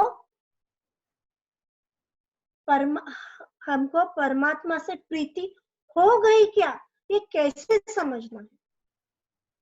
हम भजन करने लगे, अभी परमात्मा से हमारी प्रीति हुई कि नहीं, ये हमको कैसे देखना है। देखो, जब लग हर सुहेत प्रेम सुप्रीत न भाई, सगा परोसे खीर साधकु राब पिलाई, काटी में मोखाण ऊट समधी घर जावे, साधु दर्शन जाय बो घर काम बतावे, भजन करे सुख सेल में हासल दे तन खोय, जब लग तो सुख राम कहे हर सुहेत न होय। देखो, जब लग हर सुहेत प्रेम सुप्रीत न भाई, सगा परोसे खीर साधकु राब पिलाई। अभी देखो, सगा, सगा यानी ब्याही। अभी हमारे घर में सगा ब्याही हमारे खास मेहमान रहते हैं, काका मामा तो हमारे घर के ही रहते हैं। तो जब ये खास मेहमान आते हैं तो खास रसोई भी बनती है और मेहमान नवाजी भी होती है। तो पहले के दिनों में खास रसोई यानी खीर रहती थी। तो मनुष्य सगा को बढ़िया खीर खिलाता है, मनवार कर कर के खीर खिलाता। और अगर उसके घर साधु आते हैं,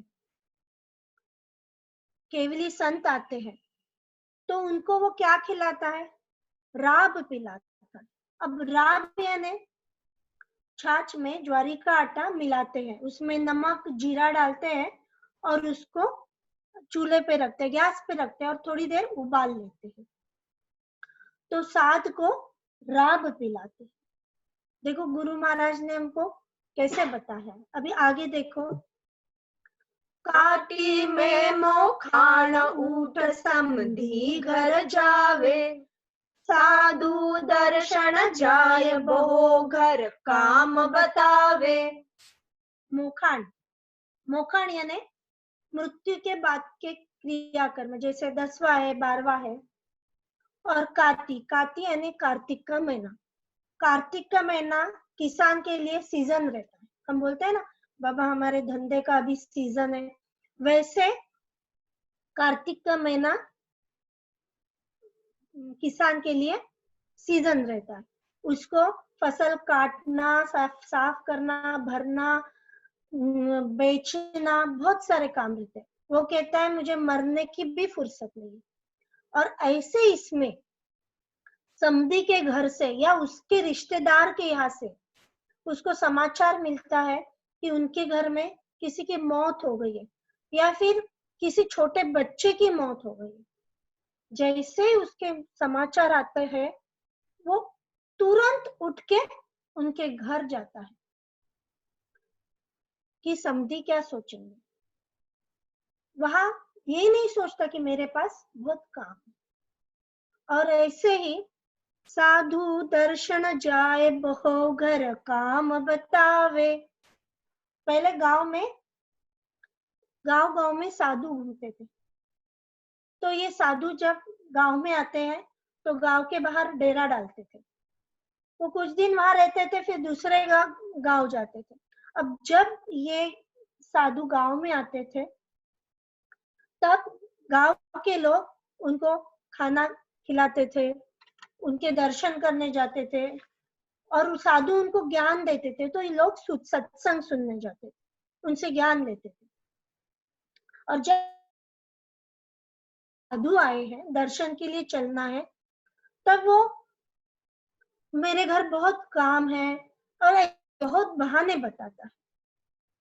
तब उसको काम याद आते हैं। तो गुरु महाराज क्या बोल रहे हैं? भजन करे सुख सेल में, हासिल दे तन खोए। जब लग तो सुख राम कहे, हर सूहे तन होए। आज मनुष्य समझ गया अभी कि मुझे भजन करना है, प्रेम भाव मन से भजन करना। मगर भजन कैसा करता वो? सुख सेल में करता है, म्हणजे शरीर को थोड़ा सा भी धक्का नहीं लगने देता। दिन भर अपना धंधा करता है, रात को अच्छे से खाना खाता है, फिर आखिरी का काम भजन करना। मस्त गद्दी पे बैठता है, पीछे तकिया लगाता है और स्मरण करने बैठता है। एसी लगाता है, ठंडा है, सब बराबर चाहिए। फिर वो भजन करता है, फिर भजन में मन नहीं लगता, फिर सोचता है मैंने दिन भर काम किया है, और फिर उसको जम्हाई आने लगती। फिर धीरे धीरे 2-5 मिनट भजन करता है, फिर पाँव दुखने लगते, फिर पाँव लंबे करता है। पाँव लंबे करते करते धीरे धीरे वो रजाई लेता है पाँव पे और धीरे धीरे रजाई में घुस जाता है और सो जाता है। तो भजन कैसा करता है वो? बिना शरीर को तकलीफ दी। मगर देखो वो उसके भजन में इतनी तड़प नहीं, इसलिए भजन आराम से सुख सेल में करता है। और जब वो सोता है तब क्या सोचता है? अरे आज मैं बहुत थक गया हूं, मैं भजन कल करूंगा, और कल मैं आज का भी भजन कल करूंगा और कल का भी भजन मैं कल करूंगा। आज कहे मैं काल भजू, काल कहे फिर काल, आज काल के चालत चलते अवसर जासी चाल। वो समय निकलते जाता मगर वो भजन करने की तड़प बढ़ाता। मगर उसके धंधे में वो ऐसा करता क्या? देखो, हासिल दे तन खोए। उसके धंधे में वो बारिश देखता नहीं, ठंडी देखता नहीं, धूप देखता नहीं। सालों से दुकान समय पर खोलता और उसको तन को भी देखता नहीं। अगर बहुत गिराई आ गए तो उस भूख भूल जाता, प्यास भूल जाता। भूख प्यास कुछ भी लगती नहीं उसको। नहीं पहले गिराई करो, ऐसा थोड़ी बोलता वो। देखो मेरा खाने का टाइम हो गया, अभी मैं दुकान थोड़ी देर बंद करूंगा। नहीं, गिराई कर लो, खाना बाद में खा लेंगे। तन को तकलीफ देता है मगर भजन में तन को तकलीफ देता नहीं, क्योंकि यहाँ तो उसको दाम मिल रहा है ना। बिजनेस कर रहा, धंधा कर रहा तो दाम मिल रहा। अरे मनुष्य, तूने अगर भजन किया, ये दाम तो तुझे 100 साल के लिए मिलेगा, जो तुझे तेरे आत्मा के कोई काम का नहीं है। मगर तू भजन करेगा तो तुझे अमर पटा मिलेगा, हमेशा के लिए तू अमर पद में सुखी हो जाएगा। तो आगे गुरु महाराज कहते हैं, जब लग तो सुखराम के हर्षु हेत न होए, यानी मतलब क्या कि जब तक तू सगा को खीर परोसता है और साधु को राब पिलाता है, तुम सगा को भी खीर परोसो ना, किसने नहीं बोला है, मगर जब तक तू ये भेदभाव करता है, जब तक तू सगा को खीर परोसता है और साथ को राब पिलाता है, और जब तक तू समधी के या दौड़ दौड़ के जाता है और साधु के दर्शन में बहाने बनाता है, जब तक तू भजन करते वक्त शरीर को तनिक भी तकलीफ नहीं देता, भजन के लिए तेरी तड़प नहीं आती और धंधा बहुत मेहनत से करता है, तब तक ये समझना कि तुझे परमात्मा से अभी पूरी प्रीति हुई नहीं। देखिए गुरु महाराज आगे क्या कहते हैं। अब गुरु महाराज ने हमको भजन सिखा दिया, प्रीति कैसे करनी ये भी बता दिया। अब गुरु महाराज हमको इसमें परमात्मा की से प्रीति कैसी चाहिए, कैसी, उसके उदाहरण देते हैं। चमक लोहो हेत जान कनक सोगी संग किया, पय जड़ मिलवा एक अमल आसक दिल दिया, बासग सुन हेत राग ग्रत दर्द पर जावे, विश्रुत मेरी जान सूद जाबक बिसरावे, ऐसा चितवन चाहिए साहेब सुदिन रात, जब माने सुख राम कहे हर जन की हर बात। देखो गुरु महाराज हमको क्या बताते हैं कि हमको परमात्मा से प्रीति कैसी करना है।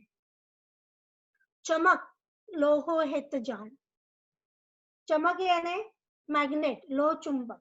सबको ही पता है कि लोह चुंबक और लोहा, इसकी प्रीति कैसी है। जैसे ही लोहे के सामने हम मैग्नेट या चुंबक, लोह चुंबक लाते हैं, तो वो लोहा फट करके आके उसको चिपकता है, उसको धकेलना नहीं पड़ता, और जब वो चिपकता है तो उसको खींच के निकालना पड़ता है। इनकी प्रीति देखो कैसी है। कहीं भी हम अगर लोहा लेके गए और आजू बाजू लोह चुंबक लेके गए और कहीं आजू बाजू लोहा है, हमको पता भी नहीं है, तो भी वो आके उसको चिपक जाता है। यहाँ प्रीति देखो कितनी अच्छी है। कनक सोगी संग किया, कनक यानी सोना और सोगी यानी सुहागा। हम कहते हैं ना सोने पे सुहागा, तो जैसे ही हम सोने पे सुहागा डालते हैं तो ये सोने का जो सही मेल्टिंग पॉइंट है वो कुछ तो भी नियर अबाउट 2000 डिग्री फ़ारेनहाइट है, मगर जब हम सुहागा उस पे डालता है तो ये मेल्टिंग पॉइंट म्हणजे सोने का पिघलने का समय कम हो जाता है। और सुहागा ये सोने में की जो भी अशुद्धता है वो निकाल लेता है और सोने को निखारता है। यानी इनकी प्रीत देखो, जैसे ही सोने पे सुहागा डालते हैं तो सोना ये सुहागा सोगी को मिलने के लिए जल्दी पिघल जाता है, और ये सुहागा सोने को निखारने के लिए उसमें की सब अशुद्धताएं निकाल लेता है। इनकी प्रीत के बारे में बहुत बड़ा सुंदर उदाहरण दिया है।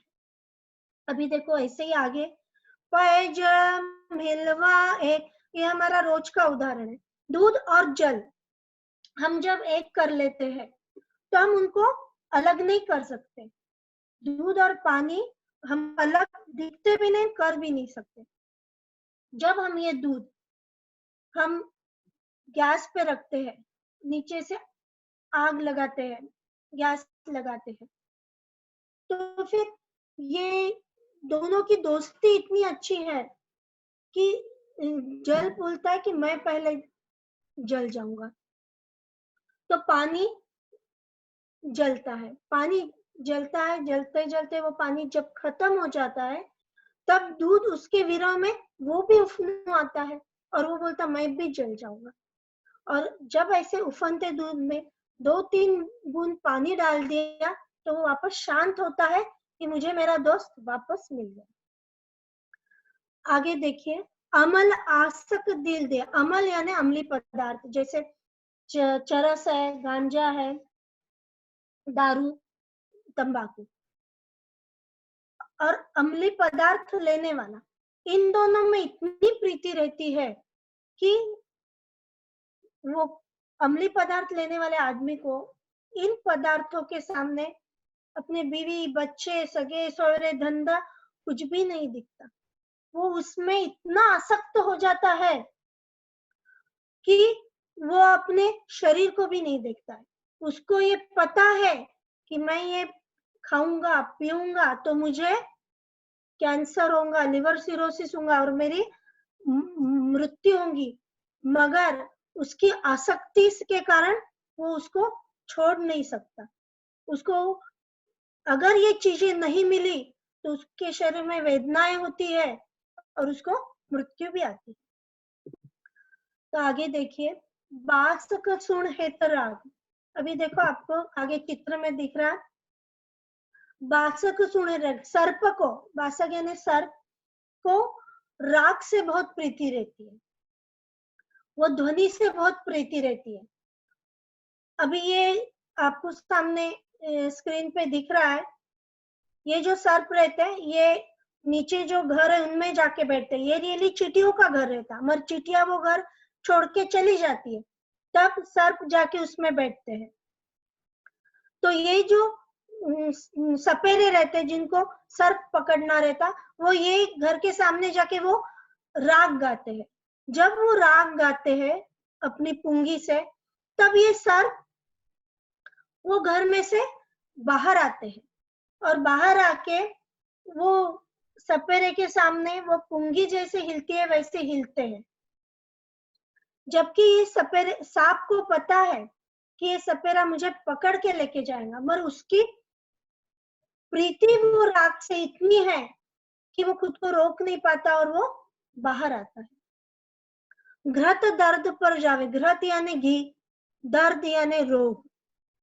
कोई ऐसा रोग है जिसकी प्रीति घी से इतनी रहती है कि ये रोग जिस नर को या नारी को होता है तो वो नर या नारी वो पीपा भर का घी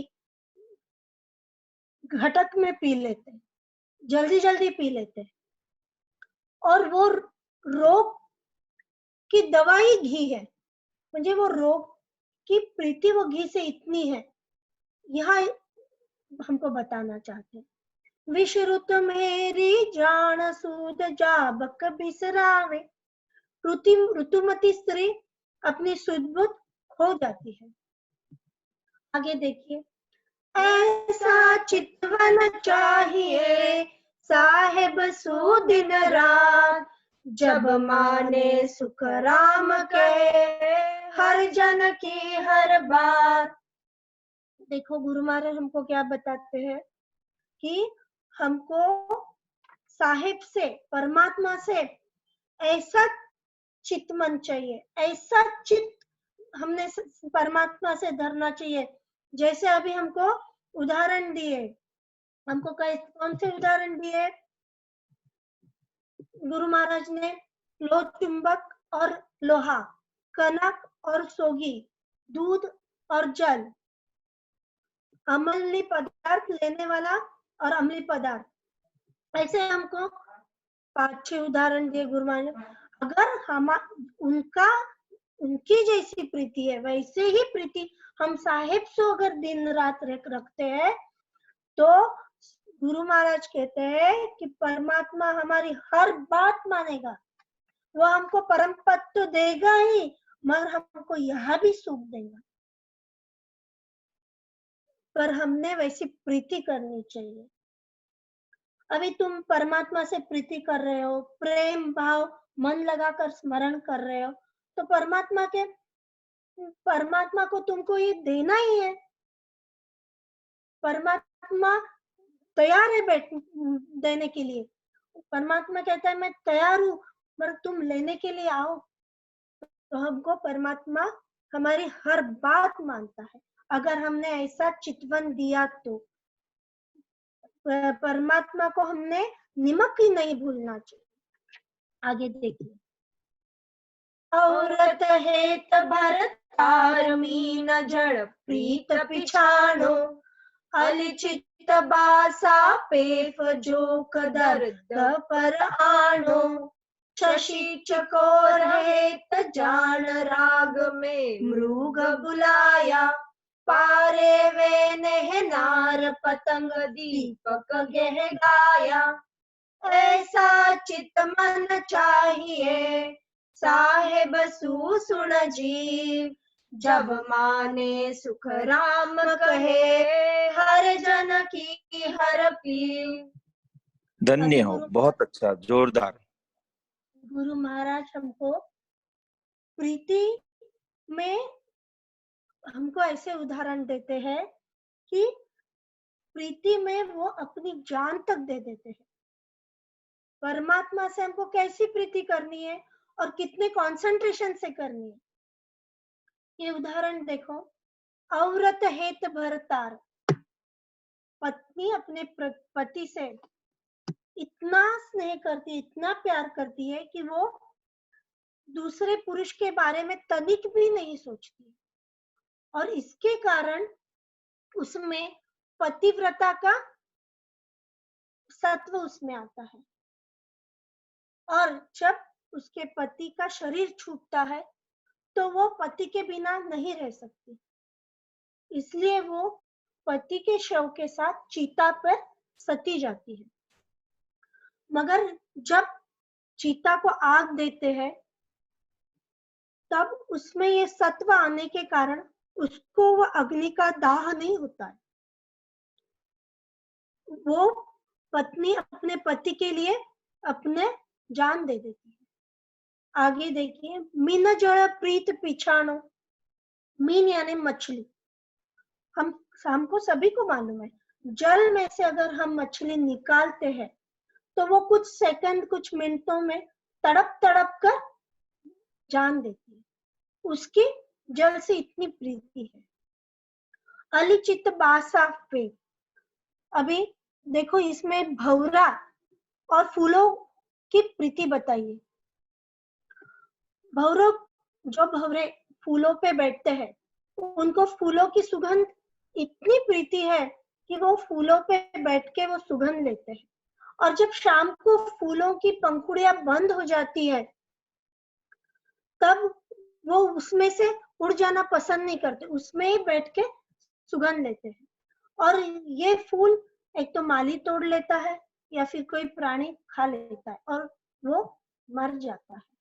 जबकि ये भंवरे में इतनी ताकत है कि वो बासा यानी लकड़े में आर पार छेद कर सकता है, मगर वो फूलों की पंखुड़ियों को छेद करना नहीं चाहता क्योंकि वो उससे प्रीति करता। जोक दर्द पराणु, देखो आगे स्लाइड में, जोक यानी जड़ू, इंग्लिश में उसको लीच कहते हैं। ये लीच जड़ू की अशुद्ध खून से बहुत प्रीति रहती है। हम भी जब भी कोई शरीर पे फोड़ा होता है, सूजन आती है, तो ये जड़ू वहां लगाते हैं, और ये जड़ू जैसे ही लगाते हैं वो खराब खून पीना चालू करती है, और वो इतना चूसती है कि वो फूक जाती है, इतनी फूकती है कि वो मर भी सकती है। उसको वहां फिर हल्दी डाल के खींच के निकालना पड़ता है। म्हणजे यहाँ देखो जड़ू और उसका खराब खून की प्रीति कैसी है। अभी शशि चकोर हेत जान, शशि यानी चंद्रमा, चकोर यानी चकोर पक्षी। चकोर पक्षी और शशि का इतना स्नेह है कि जैसे ही चंद्रमा उगता है और उग के अस्त तक चकोर पक्षी उसको नजर लगा के बैठता है, उस पर एक सरीखी नजर लगाता है, उसको एक सरीखा निहारता है। और चंद्रमा का शीतलत्व, ये चकोर पक्षी में आता है। और चकोर पक्षी का खाना क्या है? तो उसका खाना है वो चूल्हे में के लाल कोयला रहता ना, निखारा, ये चकोर पक्षी का खाना है। तो ये खाता है, मगर उसमें जो शीतलत्व आया है, तो ये खाने से उसको ये शीतलत्व के कारण तकलीफ नहीं होती। तो हमको यहाँ चंद्रमा और चकोर का स्नेह बताया। राग में मृग बुलाया। जंगल में जो हरिण रहते, मृग रहते, उनको एक राग के प्रति बहुत प्रीति रहती। तो वो शिकारी क्या करता है, वो एक प्रकार का राग गाता है। जैसे ही वो राग गाता है, हिरण के कान ऊंचे हो जाते हैं और जैसे वो राग की तरफ सुनते सुनते आता है, वो राग के प्रति इतनी प्रीति करता है कि वो खुद को रोक नहीं पाता और वो जंगल के बाहर शिकारी के पास आता है। वो मृग को पता है कि मैं शिकारी के पास जाऊंगा, ये मुझे पकड़ लेगा, मगर वो खुद को रोक नहीं पाता और वो शिकारी के पास आता है। आगे देखो, पारे वे नेहनार। पारे यानी कबूतर।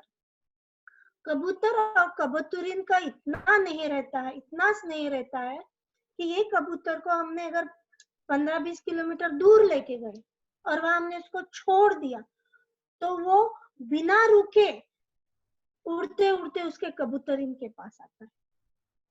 पतंग दीपक गेह गाया। अभी हम रास्ते से चलते हैं तो स्ट्रीट लाइट्स रहता है ना, तो लाइट के आजू बाजू में छोटे छोटे कीटक बहुत घूमते रहते, देखना हमेशा रहते कि लाइट के आजू बाजू बहुत सारे कीड़े रहते, यही वो पतंगे रहते। उनको प्रकाश से इतनी प्रीति रहती है कि वो जा जाके प्रकाश के पास जाते हैं, जबकि उनको पता है कि प्रकाश की गर्मी से हम मर जाएंगे, मगर वो खुद को रोक नहीं पाते। जैसे गुरु महाराज कहते हैं, ऐसा चित्त मन चाहिए साहेब सुन जी, जब माने सुख राम कहे हर जन की हर पी। तो गुरु महाराज हमको यही कहते हैं, हमको परमात्मा को पूरेपूर शरण जाना चाहिए। तो अगर हम ऐसे पूरेपूर शरण जाते हैं तो हमारा सुखराम, तो परमात्मा हमारी हर पुकार सुनेगा, हमारे हर बात मानेगा।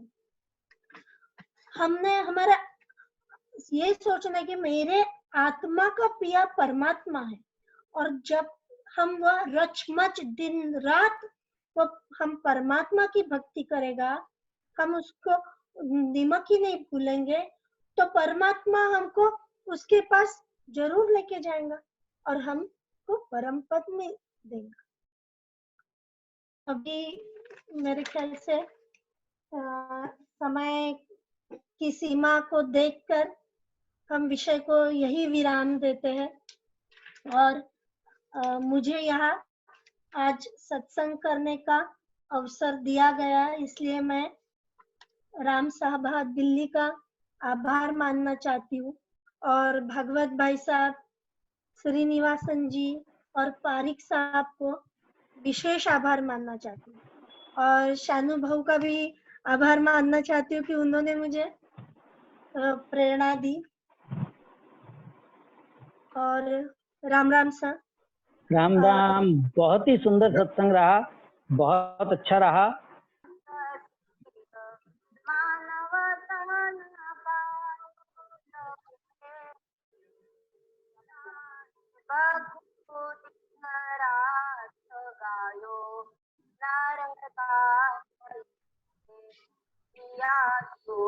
सब शुभ काम अशुभ सब पाया, शिवर्यो सिरजनहार कारज कर चालिया, होय उजागर जीव चल्या माने, दिन दीनावे नार गायो ग्यारा मने। प्रबल कछुक में बास नाई नाई करे दिनवागो तृण भागो बकुंठी करे गरुड़ भूषितो आयो विसनयु बायो साहेब दिन रात गयो नरगायके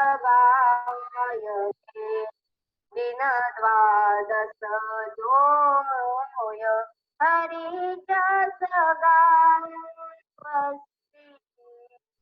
के सुख देवो जीव सुया सुख पावती दिन दिन सोवंत जीव मानव तन पायोगे साहेब दिन रात गायो नार गायके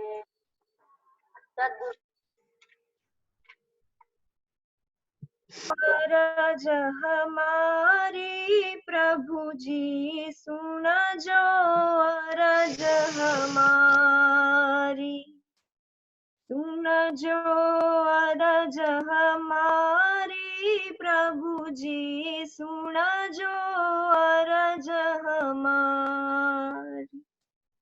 जेतन खून गुना सब बगसो,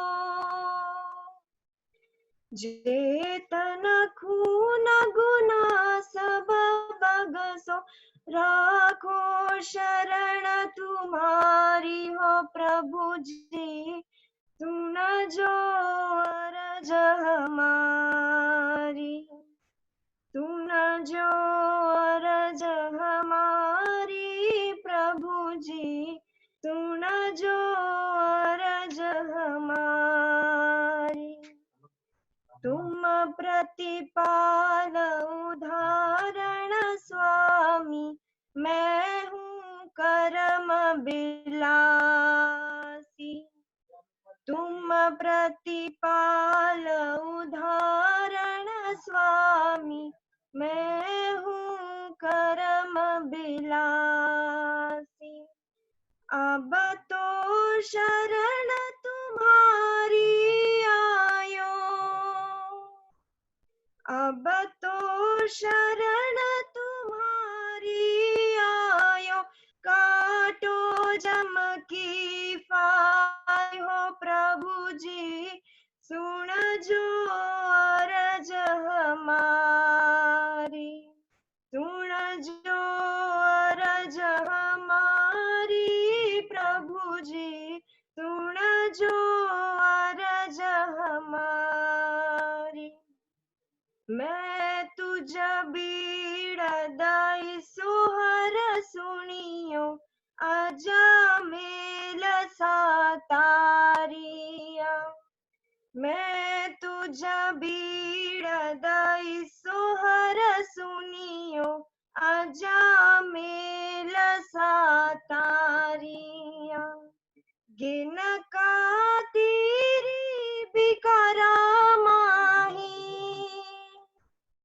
गिन का तेरी बिकरा माही गज का फंद निवारी हो प्रभु जी सुन जो अरज हमारी, सुन जो अरज हमारी प्रभु जी सुन जो अरज हमारी।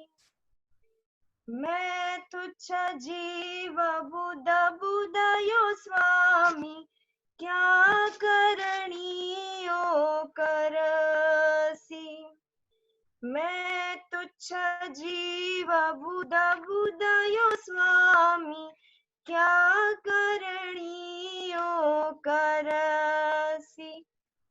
जे हर आप करोला कृपा, जे हर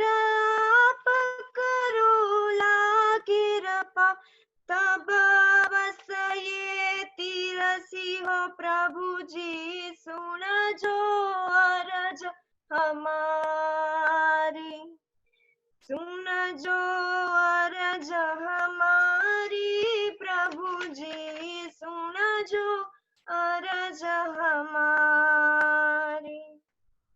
तुम तारो जब सिमरथ स्वामी, कहो कूण पालनहारा। तुम तारो जब सिमरथ स्वामी, कहो कूण पालनहारा।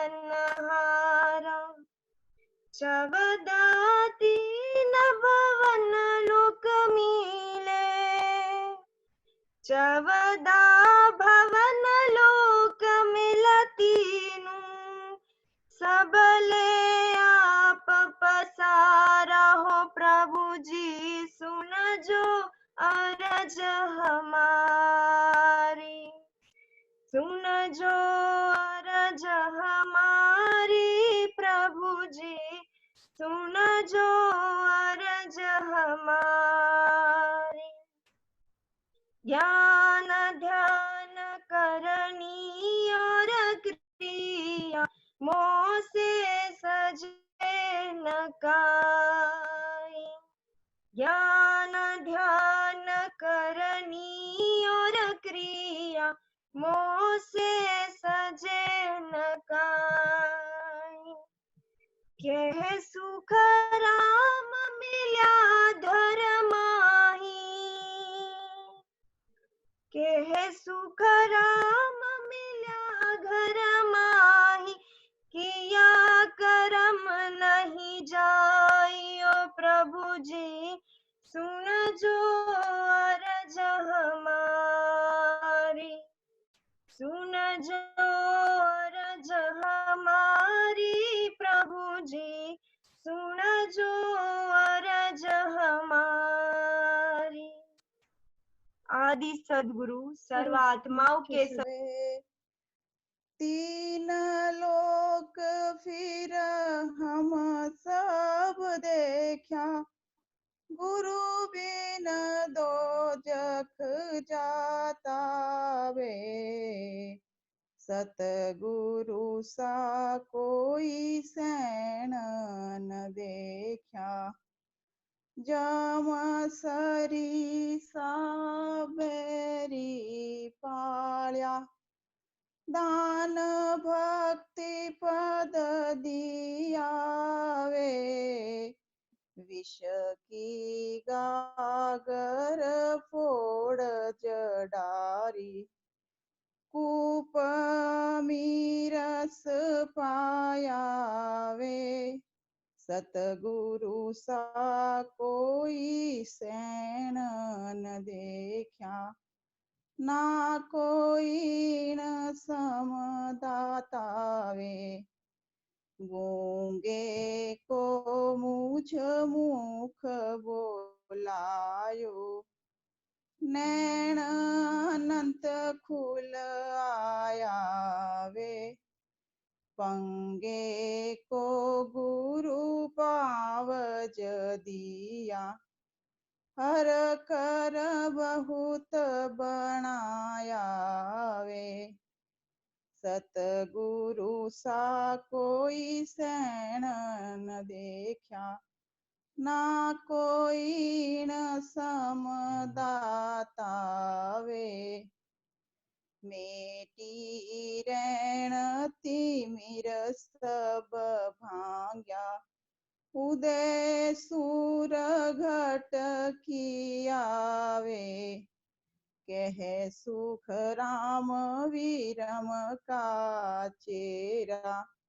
सब अंग सुध कर लिया रे, सतगुरु सा कोई सैन न देखा। ना कोई न समदाता रे, तीन लोक फिर हम सब देखा। गुरु बिन दो जख जाता रे। आदि सतगुरु, सर्व आत्माओं के सतगुरु, सर्व सृष्टि के सतगुरु सतगुरु सुखराम जी महाराज ने धन्य हो, धन्य हो, धन्य हो। सम्राट सदगुरु सुखराम जी महाराज के ज्ञान सतस्वरूप भगवान ने धन्य हो, धन्य हो। अयोनी राम जी महाराज